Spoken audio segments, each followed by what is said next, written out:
In our daily lives, we are constantly bombarded with so much information, comments of other people's, general statements, just constant blabber everywhere. And in a society where it takes one click and you're connected, it's now more than ever important to disconnect from the devices, even disconnect from people around you, and get in tune with yourself.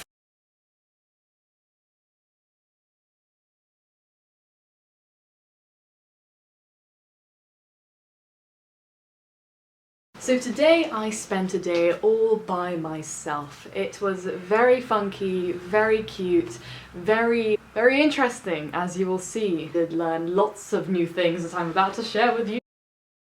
The biggest thing before we get going is the difference between being alone and loneliness. Being alone is being in solitude. Loneliness is hating being in that solitude. And actually, to help yourself feel less lonely, it's good to be alone so that you can learn to find a friend within yourself.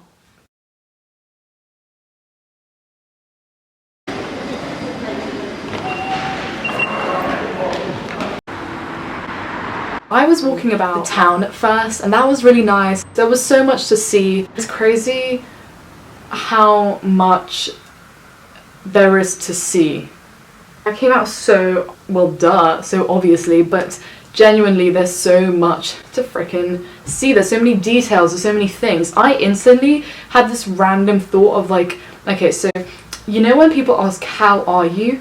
Like, why do we ask, how are you? Isn't that crazy that it's like, how are you feeling? Like, how are you feeling? I'm feeling great. It's not like I'm feeling sad, but it's like I'm feeling my sadness greatly. Like, we could say, like, what are you feeling? But instead we say, how are you feeling?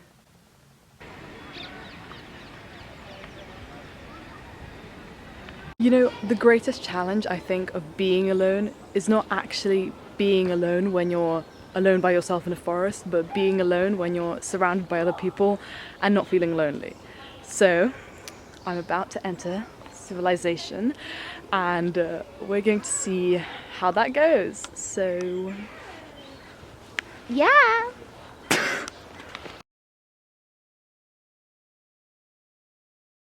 It allows you to disconnect from everything and get more in tune with yourself. Allowing yourself to think so much and getting connected with your thoughts, you also connect with your feelings, and you can start to think more about your feelings towards things in your life, like relationships, understanding what makes you happy, understanding what makes you not so happy. Maybe you've had an unfortunate experience and you might be thinking about that and trying to get to a conclusion, blah blah blah. It also allowed me to connect with my surroundings, actually, by disconnecting from people, because I sort of felt connected towards the nature I was experiencing and was surrounded by, and it was very calming, it was very pleasant.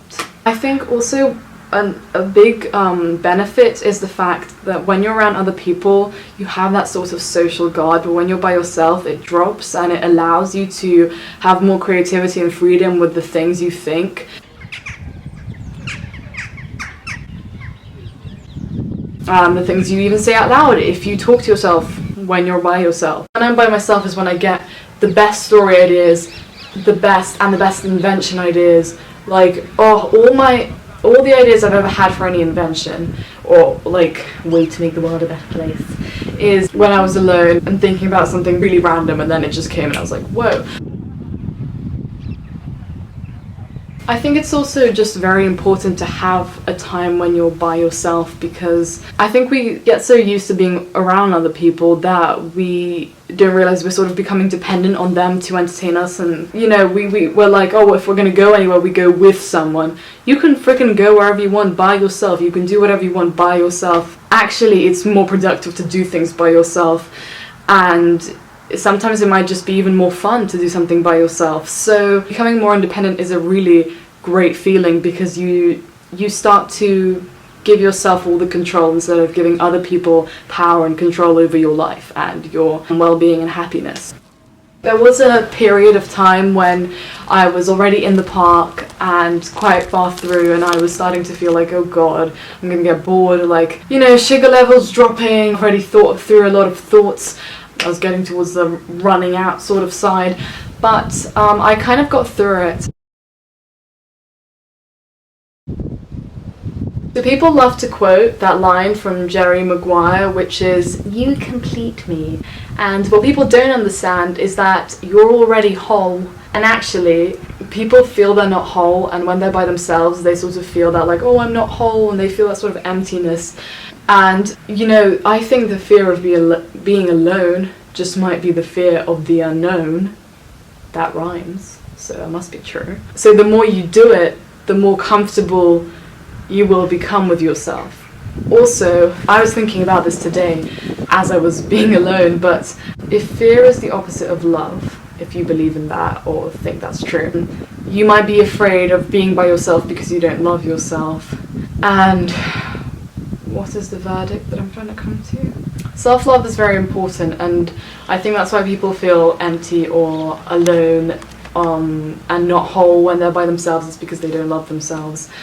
And I'm not saying that I absolutely love myself. I think being a teenager is actually when you learn to really hate yourself, and then you spend the rest of your adult life trying to, you know, build that love back. But you don't need to love yourself to have a good experience being alone. I'm just saying it elevates it and it makes it a lot better. Yes, I think I'm quite lucky with the fact that my brain is constantly on overdrive. I constantly have something new that comes up in my mind to think about.